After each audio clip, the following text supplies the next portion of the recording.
अलैकुम अस्सलाम वालेकुम नाज़रीन। मैं हूँ फयाज़ अहमद अपने चैनल फयाज़ अहमद तज़ा के साथ। नाज़रीन, आपसे गुजारिश है कि मेरे चैनल को सब्सक्राइब करें और बेल आइकन का बटन दबाएं। नाज़रीन, आपसे ये भी गुजारिश है कि मेरी वीडियोस मुकम्मल देखें। नाज़रीन, मैं अपने चैनल का नाम दोबारा रिपीट करता हूँ, फयाज़ अहमद तज़िया। नाज़रीन, जैसा कि आपने खबरों में सुना है कि आज जो थी वो हुकूमत ने सेनेट और कौमी असेंबली में बिल पेश कर दिया और 26वीं आईनी तरामीम पास हो गई। और इस पर हम बात करेंगे। जो आईनी तरामीम से ज़ाहिर है कि हम पहले भी आपने सुना होगा कि अब जो है चीफ जस्टिस जो है वो अपॉइंटमेंट करना जो है सीधा बिल्कुल हुकूमत के पास वो हक चला गया है।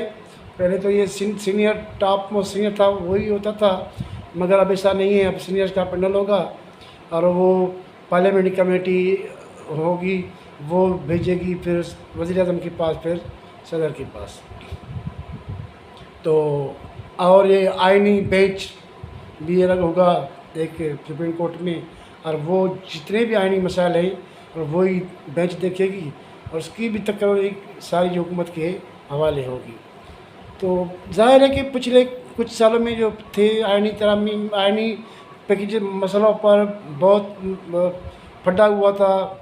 ख़ुसूसन साकिब निसार के बाद जो उमर अता बंदयाल थे, उसने जो तरामीम किए थे, समझो कि उसने तरामीम किए थे 63 ए जो क्लियर था कि भाई वोट गिना जाएगा मगर वो नाल होगा। इसने कहा वोट भी नहीं काउंट होगा और वो नाल भी होगा। जब वोट आप गिनते नहीं तो नाल कैसे होगा? फिर भी उसने फैसला दे दिया था। इस हिसाब से बहुत सारी चीज़ें थी, तो इस हिसाब से हुकूमत को ये चीज़ लानी पड़ी, वो लागी।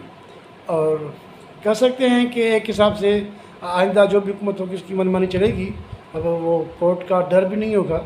और ये दूसरी तरफ से ये भी था जो जुडिशलिज़म था, उसमें जो जजेस से मनपसंद फैसले करते थे वो भी हुकूमत से गिव एंड टेक के हवाले से, तो समझो एक किस्म कहते थे लोग कि ये भी जुडिशल मार्शल लॉ हो गई है, अब वो भी ख़त्म हो गई।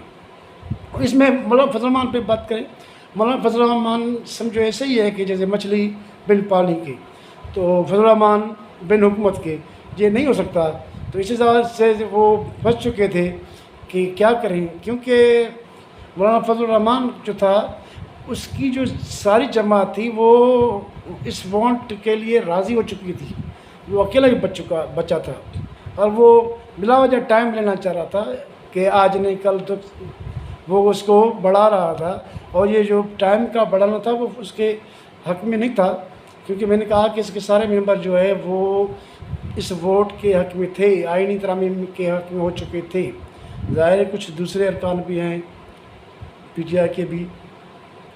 तो फजल रहमान जो था वो फंस चुका था, उसके लिए ऑप्शन नहीं छोड़ा गया था। उसको साफ साफ कह दिया गया था कि कल, वैसे तो उसने 20 तारीख को कहा था कि अब ये बिल पास करना है कि एनी हाउ आप माने ना माने ये बिल पास होगा। बिलावल ने जैसे 18 तारीख को ऐलान किया हुआ था, कल फिर 19 तारीख थी, तो 19 तारीख को ये बिल पास करना था। मगर फजल रहमान के डिले के बाद रात गए, उसने प्रेस कॉन्फ्रेंस की बिलावल के साथ कि भाई पीटीआई बोल रही है कि हमें कुछ टाइम दो, पीटीआई दो। तो पीटीआई मौलाना फजल रहमान से वो गेम खेलती है, उसको पता है मौलाना फजल रहमान की इज़्ज़त क्या है।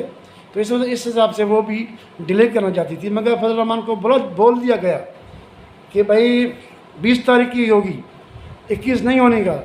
इस हिसाब से आप आएंगे तो ठीक, नहीं आएंगे तब भी ठीक है, आपकी हमें ज़रूरत नहीं है, तो बेहतर होगा कि आप आ जाएं तो आपकी इज़्ज़त होगी। इसीलिए वो जो राज़ी हो गया था। और फिर बिलावल भुट्टो रात गए तक उनके घर गए थे, जो प्रेस कॉन्फ्रेंस में की थी कि भाई पीटीआई को हम एक वक्त कुछ टाइम देना चाहते हैं। बिलावल ने कहा चलो ठीक है, हम आपके कहने पे पीटीआई को वक्त देते हैं। और हालांकि ये नून लीग वालों को जो था वो अंदाज़ा नहीं था कि ये फिर 19 तारीख नहीं है 20 होगी। ये बिलावल के कहने पर 20 तारीख हो गई, वरना ये 19 को ही ये बिल पास हो जाता مگر فضل الرحمان کے کو بلاول کے حساب سے وہ تاریخ بڑھا دی گئی ہے۔